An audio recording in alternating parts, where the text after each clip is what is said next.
दरवाजे पर ही वरमाला डालने का कार्यक्रम होने वाला था। दूल्हा घोड़ी से उतरकर दरवाजे पर आकर खड़ा हो गया।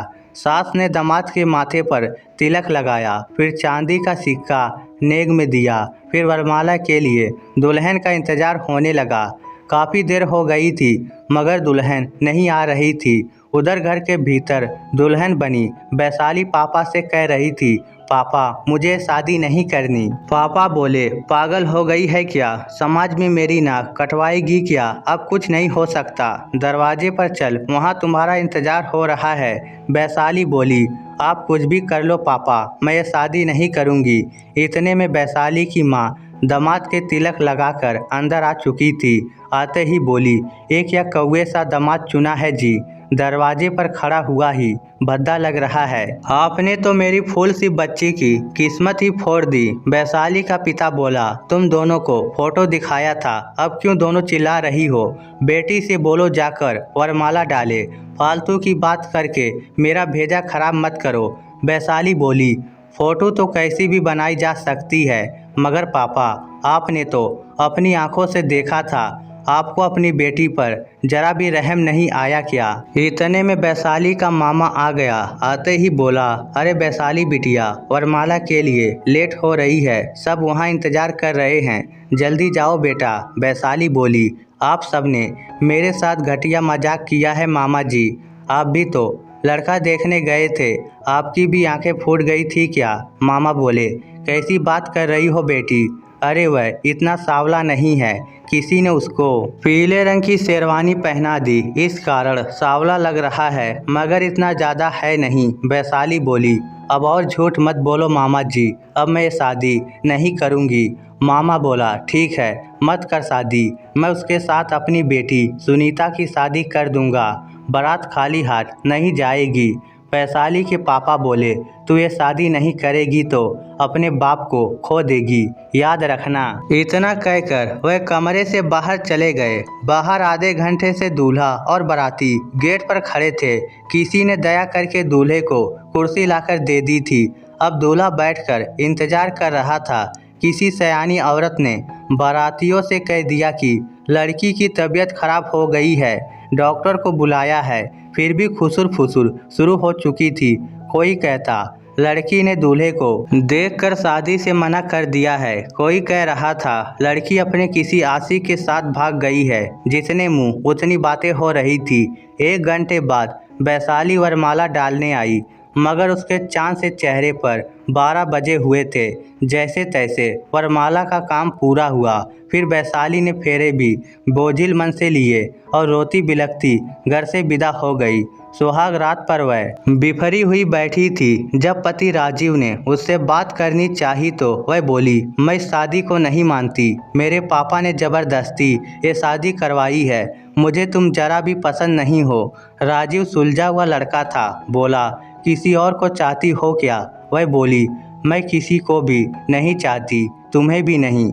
वह बोला, कोई बात नहीं, मत चाहो, मगर धीरे बोलो प्लीज। तुम्हारे साथ कोई जोर जबरदस्ती नहीं है, तुम्हारी मर्जी है। उतने दिन यहाँ रहो, जब दिल करे चली जाना, फिर दोबारा ना आना चाहो तो मत आना, मगर ये बात किसी और से मत कहना। फिर वह सोफे पर सो गया। अब दिन गुजरने लगे। शुरू में तो वैशाली ने खाने पीने में भी नखरे दिखाए, मगर भूख से बड़ी मजबूर इस दुनिया में कोई नहीं है, इसलिए खाना तो उसे खाना पड़ा। मुंह दिखाई पर जितनी भी औरतें आई, सबने यही कहा कि बहू तो चांद का टुकड़ा है, मगर ये सुनकर वैशाली के सीने पर सांप लेटने लगे थे। उसका दिल करता था सबको चीख चीख कर बता दे कि इस चांद के हिस्से में ग्रहण आ गया है। राजीव की शहर के मुख्य बाजार में अपनी खुद की पंसारी की दुकान थी, बहुत अच्छा कमा रहा था। उसने वैशाली के परिवार वालों से दहेज के नाम पर भी कुछ नहीं लिया था, मगर जब पत्नी ने कहा कि वह उसे पसंद नहीं करती, तब वह अंदर ही अंदर टूट गया था। 10 दिन रहकर वैशाली पीहर चली गई, मगर 5 दिन बाद ही वैशाली के पिता ने राजीव को बुलाया और वैशाली को वापस भेज दिया। राजीव उसे वापस ले आया, यह सोचकर कि जितने दिन इज्जत छुपी रहे वह ठीक है। मगर अब वह थोड़ा लालची हो गया था। उसका मन हमेशा के लिए उसे रोकना चाहता था। वह वैशाली को खुश रखने के लिए नई नई तरकीबें सोचा करता था। उसने अपनी माँ, बहन और भाई सबको बता दिया था कि वैशाली का मन उछटा हुआ है, इसीलिए उसे थोड़ा प्यार से पेश आए। वह रोज वैशाली के लिए कुछ न कुछ लाता था, साड़ियाँ, गहने, खाने पीने की चीज़ें। वैशाली उसके सामने उन चीज़ों को छूती भी नहीं थी, मगर जब कमरे में अकेली होती तो सबको पहनकर शीशे के सामने खड़ी हो जाती थी। खाने की चीज़ों को भी चट कर जाती थी। एक दिन वैशाली को बुखार हो गया। वह दुकान बंद करके डॉक्टर को ले आया, फिर सारी रात जागकर उसकी देखभाल करता रहा। बार बार उसके माथे को छूकर देखता कि बुखार फिर से तो नहीं चढ़ गया। इस घटना के बाद वैशाली उससे थोड़ी घुल मिल गई थी। दोनों में थोड़ी दोस्ती सी हो गई थी। अब वह शाम को उसके साथ सिनेमा देखने भी जाने लगी थी। फिर सावन का महीना आ गया था। शादी के बाद लड़कियां पहला सावन पीहर में बिताती हैं, इसलिए वैशाली पीहर चली आई थी। पीहर में पूरे महीने रहना था। उसे सभी सहेलियों से मिलने का मौका मिला। एक दिन उसकी खास सहेली पायल उसके घर आ गई। वैशाली बोली, सुना क्या हाल है? जीजा जी तो बहुत हैंडसम हैं, तुम्हारे तो मज़े हैं। पायल बोली, हैंडसम का क्या करूं, दिन भर आवारा फिरता है। अभी भी ससुर की कमाई से घर चल रहा है। रोज मुझे ताने पड़ते हैं कि पति को कुछ कहती क्यों नहीं। पायल आगे बोली, मेरी तो वह सुनता ही नहीं। कभी कभी तो दोस्तों के साथ पीकर घर आता है, फिर कुत्ते की तरह घर वालों पर भौंकता है। औरत के इमोशन क्या होते हैं उसे पता ही नहीं है। एक नंबर का जानवर है। तू सुना, तेरा कैसा चल रहा है? वैशाली बोली, मेरा तो सब ठीक चल रहा है। ससुराल में सब मुझे प्यार करते हैं। वैशाली आगे बोली, मुझे कोई काम को नहीं कहता, दिल करता है तो कर लेती हूँ, वरना टीवी देखती रहती हूँ। सास कहती है, अभी तेरे खेलने खाने के दिन हैं, ज़्यादा काम मत किया कर। पायल बोली, क्यों मजाक करती है यार, ससुराल में ऐसा कभी होता है क्या? वैशाली बोली, और तेरे जीजा जी रोज़ तोहफे लाते हैं, देख। वैशाली ने बैग खोलकर दिखाया। पायल ने जब बैग में पड़ा सामान देखा तो देखती रह गई। सोने का हार, चूड़ियाँ और भी बहुत सारे गहने थे। फिर महंगी महंगी साड़ियों को खोलकर देखने लगी। बोली, तू तो स्वर्ग में रह रही है यार, किस्मत तो मेरी फूट गई थी। काश ऐसा पति मुझे मिल जाता। पायल तो चली गई, मगर वैशाली के अंदर एक तूफान छोड़ गई। उसे रह रह कर राजीव की अच्छाइयाँ याद आने लगी। 6 महीने साथ रहा, मगर कभी कोई शिकायत नहीं की, कभी कड़वा नहीं बोला, ना कभी पति होने का हक जताया। जब बीमार हुई तो छोटे बच्चे की तरह उसका ख्याल रखा। जब दिल में प्यार उमड़ता है तब अंदर ही अंदर कुछ पिघलने लगता है। यही हालत वैशाली की थी। उसका दिल किया राजीव से बात करे, मगर उस जमाने में मोबाइल नहीं थे। पूरे गांव में एक ही लैंडलाइन फ़ोन था, वह भी खराब हुआ पड़ा था।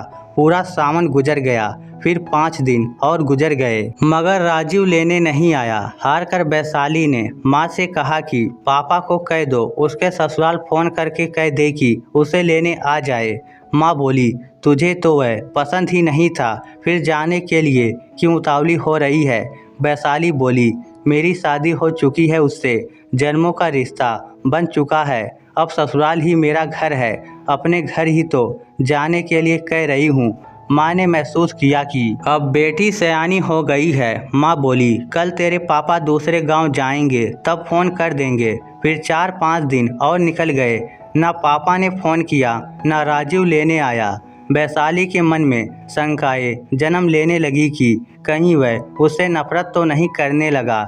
एक दिन वह खुद सहेली को लेकर पड़ोस के गांव चली गई। राजीव की दुकान वाले नंबरों पर फ़ोन मिलाया। उधर से आवाज़ आई, कौन? वह बोली, तुम्हारी पत्नी बोल रही हूँ। सुनकर उधर से कोई आवाज़ नहीं आई। वह फिर बोली, लेने क्यों नहीं आए? राजीव उदास स्वर में बोला, किस हक से आऊँ? यह सुनकर वैशाली के कलेजे में दर्द सा हुआ। वह रोते हुए बोली, उसी हक से आओ जिस हक से एक पति अपनी पत्नी को लेने आता है। राजीव कुछ नहीं बोला, मगर कुछ ऐसी आवाज आई कि वैशाली डर गई। बोली, रो रहे हो क्या? वह बोला, खुशी संभाले नहीं जा रही है, इस कारण गला भर आया है।